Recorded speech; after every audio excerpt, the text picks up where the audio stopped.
Northview! There are times in life that make you think about what's really important. There are times that make you assess how you actually respond to unforeseen circumstances.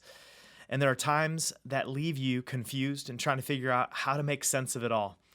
If you find yourself in one of these camps today, know that you're in good company. You're not alone, and there's a lot of people that are sitting in that reality right now. Whenever we feel like there's a threat to our comfort, we have some decisions to make about how we move forward. These situations threaten our Christ-like reaction. In all things, we're to reflect Jesus, and it means relentlessly following Jesus when the world around you is going crazy. Case in point, this week, I went to the grocery store. Not really sure what I was going to find, but when I got to the local Kroger, it was a madhouse. The parking lot was full, and I found myself in almost a fight to get just the basics, to find toilet paper or paper towel, bread, milk, eggs. All of those things were a hot commodity. And I found myself thinking, man, I need to get what's mine so that my family is okay. I had a very self-centered focus in those moments. I mean, Kroger was crazy town.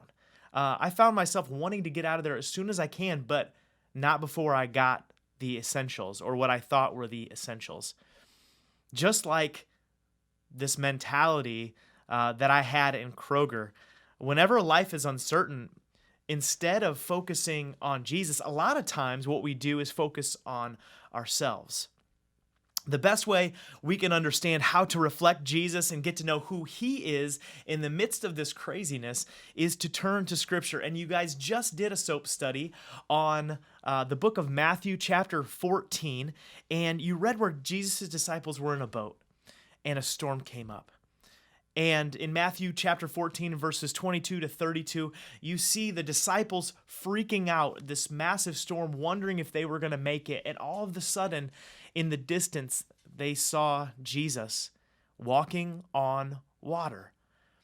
Jesus was walking towards them in the midst of the storm, in the midst of the craziness, in the midst of the waves crashing around him. He was walking towards the boat where the disciples were about to lose it. They were scared for their lives. And Peter decided he was going to walk to Jesus. And check it out. In verse 29, it says, so Peter went over the side of the boat. First of all, if you've ever been on a body of water when there's high winds and waves, you know that this isn't something that you should actually be thinking about. But Peter gets over the side of the boat and walked on water towards Jesus. In verse 30, it says, but when he saw the strong wind and waves, he was terrified and began to sink. Save me, Lord, he shouted. Now, I don't know about you, but if you've ever been in a river or a pool or a lake and you've felt like you were going under, there's a moment of terror that you can't explain. There's a moment where you think, this could be it, and you start doing anything to get to the top of the water so that you can breathe. That's where Peter was at. That's where Peter was struggling for life.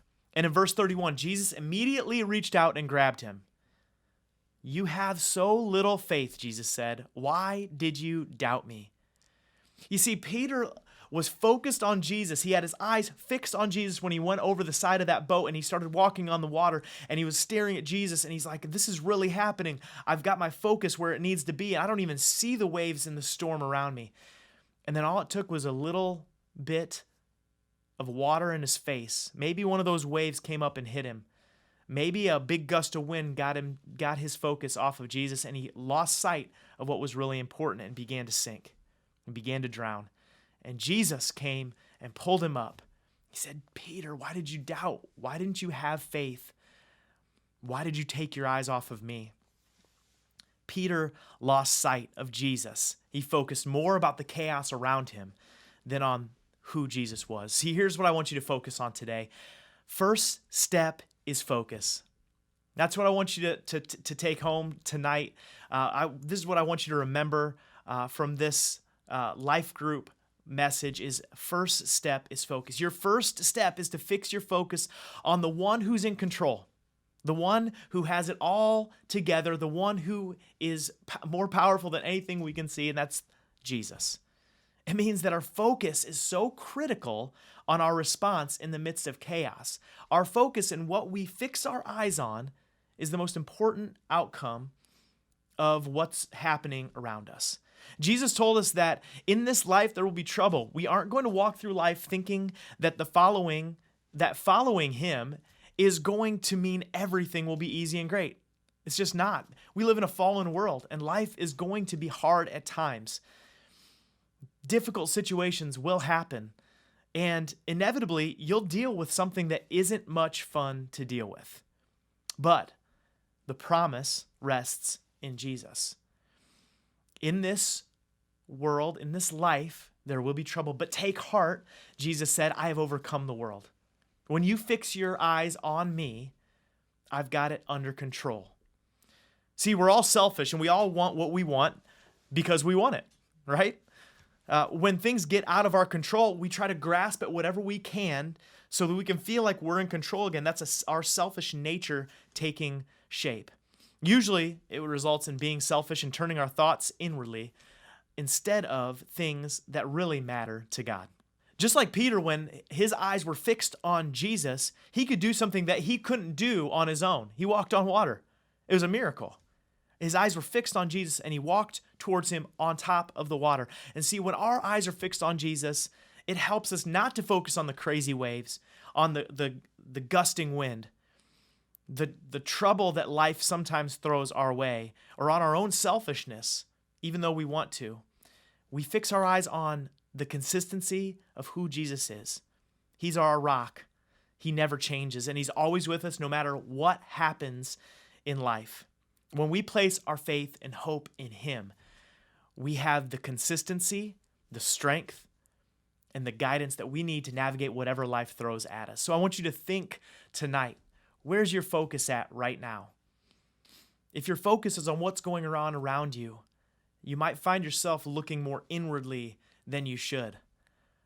Let's tonight decide to fix our eyes on Jesus, to focus on Jesus and what he's calling us to do in this season of life. Hey guys, thanks so much for watching our YouTube channel. If you liked what you saw today, go ahead and click subscribe. You won't regret it.